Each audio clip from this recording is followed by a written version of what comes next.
Vested interest उसको कहते हैं कि जब किसी भी व्यक्ति को प्रॉपर्टी ट्रांसफ़र की जाती है और उसे उसका अधिकार तुरंत मिल जाता है, यानी उसका ओनरशिप तुरंत मिल जाए, तो उसे कहते हैं वेस्टेड इंटरेस्ट। बिना किसी कंडीशन लगाए अगर उसे ओनरशिप मिल जा रही है, जैसे ए ने बी को कहा मैं तुम्हें प्रॉपर्टी ट्रांसफ़र कर रहा हूँ, तो ये जैसी प्रॉपर्टी ट्रांसफ़र हुई तो उसके पास एक वेस्टेड इंटरेस्ट आ गया, यानी कोई भी कंडीशन नहीं है, अगर ये मर भी जाएगा तो इसकी लीगल आयर से इसकी वाइफ, इसके सन को प्रॉपर्टी मिल जाएगी।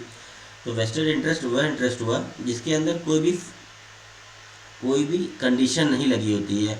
The right is immediately transferred, जो ओनरशिप होता है तुरंत ट्रांसफ़र हो जाता है। अब प्रॉपर्टी ट्रांसफ़र कर दी है, पोजीशन इसको 1 दिन बाद मिले, 2 दिन बाद मिले, उससे मतलब नहीं है, ओनरशिप तुरंत ही ट्रांसफ़र होती है।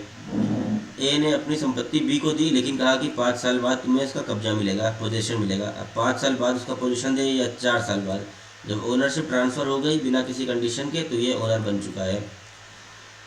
Vested interest means an immediate right in property, उसको इमीडिएट राइट मिल जाता है even if position is delayed.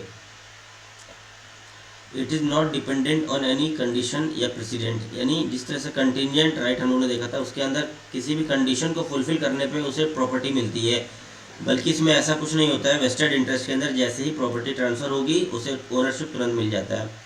The transferee gets a secured and absolute right in the property, जिसको प्रॉपर्टी मिलेगी उसके पास एब्सोल्यूट और सिक्योर राइट होगा। लीगल प्रोविज़न सेक्शन 19 बताता है ट्रांसफ़र ऑफ प्रॉपर्टी एक्ट के बारे में कि वेस्टेड इंटरेस्ट उसको कहते हैं जिसमें पोजीशन भले ही डिले हो सकता है लेकिन ओनरशिप तुरंत ही ट्रांसफ़र हो जाती है। एसेंशियल एलिमेंट्स क्या होता है? इमीडिएट क्रिएशन ऑफ इंटरेस्ट, व्यक्ति को प्रॉपर्टी का ओनरशिप तुरंत मिल जाता है। No dependent on a condition, कोई भी ऐसी घटना पर निर्भर नहीं करता है कि जिसे वो फुलफिल करे तब उसे प्रॉपर्टी मिलेगी। ट्रांसफरेबल एंड हेरिटेबल, जैसे ही प्रॉपर्टी उसको मिलेगी वह अपने वारिसों को भी दे सकता है, उस प्रॉपर्टी को सेल भी कर सकता है क्योंकि वह ओनर हो चुका है। Not affected by the death of the transferee, अब ए ने बी को प्रॉपर्टी ट्रांसफ़र किया, अब बी मर भी जाए तो उससे कोई फ़र्क नहीं पड़ता है क्योंकि इसको ओनरशिप तो मिल गया, अब इसके लीगल एयर्स इस प्रॉपर्टी को ले सकते हैं। तो यही होता है vested interest. Right to enjoyment में भी पोस्टपोन, अब जैसे ओनरशिप तो उसने भले दे दिया लेकिन अब वो उसको पोजीशन 1 साल बाद मिले तो उसका थोड़ा इन्जॉयमेंट डिले हो सकता है, लेकिन ओनरशिप तो है। अब प्रॉपर्टी का अधिकार अभी मिल सकता है लेकिन उपयोग कुछ साल बाद होगा, जैसे किसी नाबालिग को प्रॉपर्टी ट्रांसफ़र कर दी जाए और कहा जाए 18 साल के होने के बाद इसको यूज़ कर सकेगा, तो इसे कहते हैं वेस्टेड इंटरेस्ट। पोजीशन क्या है इसकी वेस्टेड इंटरेस्ट की? ये कंटिजेंट इंटरेस्ट से ज़्यादा सेफ होता है क्योंकि कंटिजेंट इंटरेस्ट किसी कंडीशन को फुलफिल करने पर मिलता है। ये भविष्य की किसी भी घटना से प्रभावित नहीं होता है, इसे कोर्ट द्वारा लागू कराया जा सकता है वेस्टेड इंटरेस्ट को।